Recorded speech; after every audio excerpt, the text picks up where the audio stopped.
Selamat siang, perkenalkan gue Kamal pada SFK. Hari ini gue akan ngejelasin tentang DAST Advanced Express. Nah, Advanced Express ini kebagi jadi tiga bagian utama. Ada keamanan, skalabilitas, dan pengenaan kesalahan.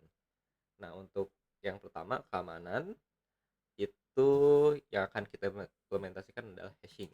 Hashing itu apa? Hashing itu untuk menyimpan password biasanya. Nah, jadi misal si database yang kita punya itu klik, kalau kita simpan passwordnya plain text, nah si hackernya bisa ngebaca langsung passwordnya, terus dia bisa aja kayak nyobain pasangin email dan password itu ke tempat lain gitu.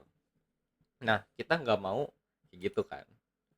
Nah, salah satu untuk mempersulit hackernya adalah dengan hashing. Jadi begitu si user register, si passwordnya dienkripsi, terus kalau mau dicek apakah pas login bener atau enggak passwordnya, itu di compare. Nah, contohnya itu pertama ada MD5. MD5 kayak gini, misal passwordnya adalah password 134. Nah, nanti yang disimpan di database itu yang ini. Kalau SHA itu yang kayak gini kurang lebih. Nah, eh MD5 dan SHA ini biasanya udah jarang dipakai. Kenapa? Karena ini tuh algoritma yang udah lama. Jadi pada masanya, pas komputer nggak secepat sekarang, ini tuh cukup. Tapi untuk sekarang kayak orang-orang tuh udah bisa ngenkripsiin ini, ngedekripsiin ini. Nah, kalau SHA dan MD5 itu one to one. Nah, one to one itu apa? Jadi kalau kita generate lagi, hasilnya tetap sama, 0D gitu ini. Generate tetap 0D akhirnya. Ini juga akhirnya tetap sama. Nah, kalau buat praktikum ini, kita pakainya bakal pakai Bcrypt. Kalau Bcrypt itu one to many. Jadi kayak gini.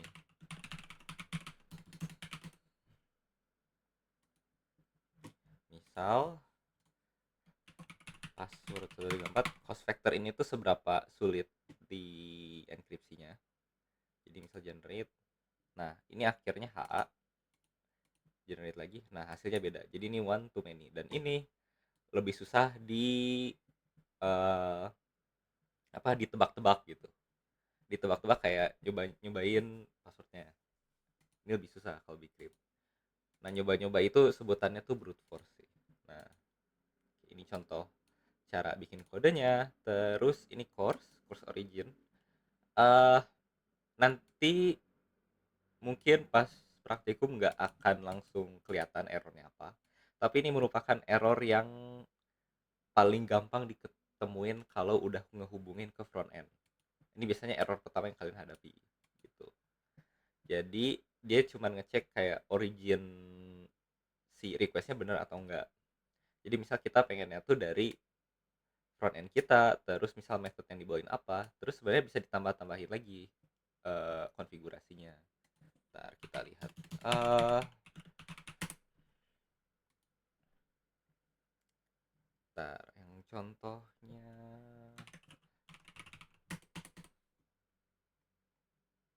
Nah, ini ada opsi-opsi lainnya. Cuman yang pas waktu itu kita bakal pakai ini doang, origin sama method gitu. Origin bintang ini artinya boleh dari mana aja. Nah, terus habis itu regex. Regex ini buat ngecek sebuah pola dari string. Nah, ini contoh regex dari email password. Dari email, sorry. Nah, uh, ini contohnya, contoh input dan outputnya. Nah, misal kalau ini udah bener, ini udah bener. Nah, ini salah karena nggak ada domain, ini nggak ada yang awalnya, ini nggak ada titiknya dua gitu. Terus ini ada spasi. Nah, kalau dibaca, ini artinya apa? Nah, ini tuh buat awal sama akhirnya regex. Terus ini itu artinya tidak boleh ada sesuatu di dalamnya. Yang di dalam ini. Di dalam yang dimaksud tuh ini. Nah, garis miring S ini itu spasi, ini tuh add, nggak boleh ada spasi, nggak boleh ada add di dalam kurung yang pertama.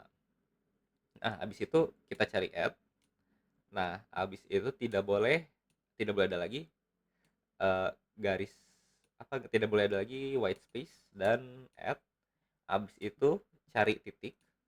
kenapa garis miring titik, soalnya literal, kalau titik doang nggak langsung kebaca gitu. Habis itu cari lagi yang tidak ada white space dan add. Nah, terus buat ngetesnya kayak gini. Terus ini kayak eh, beberapa yang sering kepake regexnya gitu. Nah, ini yang tadi untuk mencari yang tidak ada, terus nah ini spasi, terus add add mah ya udah karakter biasa.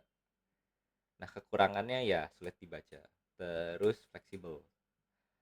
Kalau keuntungannya fleksibel. Terus skalabilitas. Nah, ini skalabilitasnya khusus buat SQL dulu. Nah, untuk SQL kalau kemarin di contohnya gue contohinnya connect sekali, cuma bikin satu koneksi. Tapi sebenarnya kita bisa bikin banyak koneksi ke SQL ini, ke database-nya.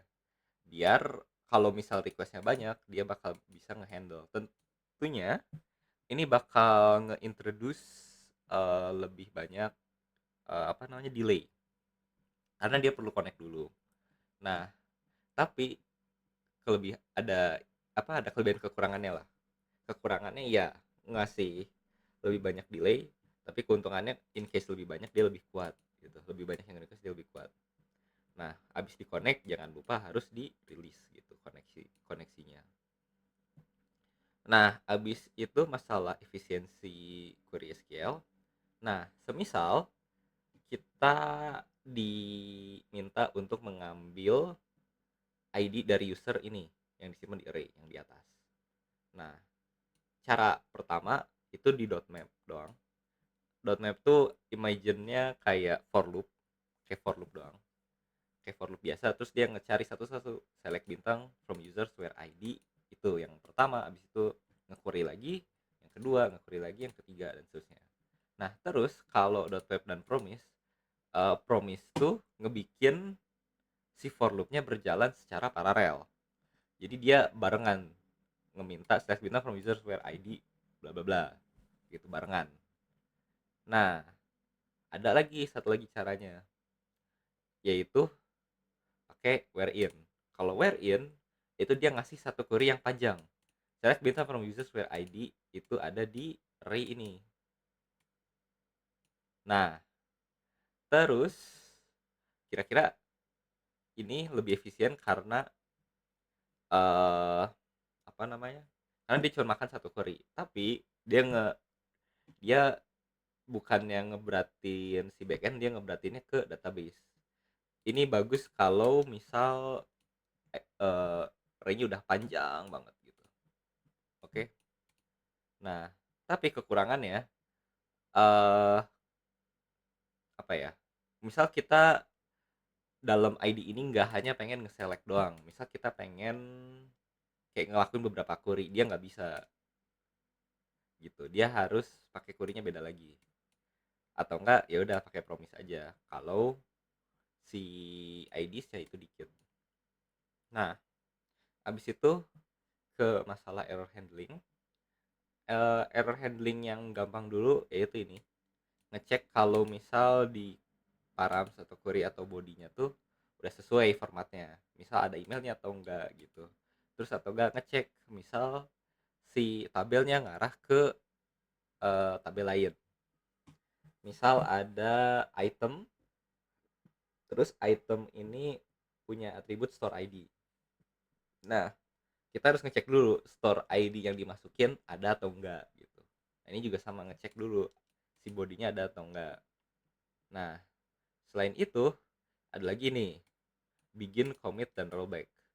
Nah, eh dari kemarin kan udah nyobain pakai try catch kan ya, tapi begitu di catch itu nggak diapa-apain, cuman di throw error aja atau nggak ngasih respons kalau oh ini lagi terjadi error. Nah, sebenarnya seharusnya tuh ngelakuinnya ini.